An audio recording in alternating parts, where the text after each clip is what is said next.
ఎందుకు నేర్చుకుంటున్నారంటే కొంతమంది ఒట్టిగానే, కొంతమంది కారుని నేర్చుకుంటున్నాము, కొంతమంది టైంపాస్ కోసం డబ్బున్న వాళ్ళు కూడా వచ్చారు. సార్ ఆ రోజు అందరినీ తిట్టారు. ఆ రోజు కోపం వచ్చింది సార్ ఉందనేది చెప్తున్నా. సార్ మీద చాలా కోపం వచ్చింది. ఎందుకు ఇలా తింటున్నారు, నేర్పిస్తామని చెప్పండి, లేకుంటే వద్దనండి అని. తర్వాత నా ఏజ్కి అసలు నేర్పించకూడదు. సార్తో గొడవపడి మరీ వచ్చాను నేర్చుకోవడానికి.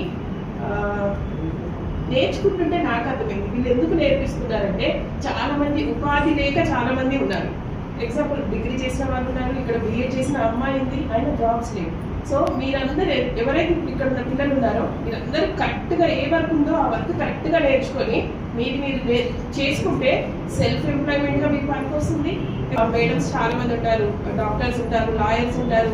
బయట జెంట్స్తో వెళ్ళడానికి అసలే సేఫ్టీ లేదు. లేడీ డ్రైవర్స్గా వెళ్ళినట్టయితే వాళ్ళకి సేఫ్టీ ఉంటుంది, మీకు సేఫ్టీ ప్లస్ వాళ్ళకి కూడా సేఫ్టీ.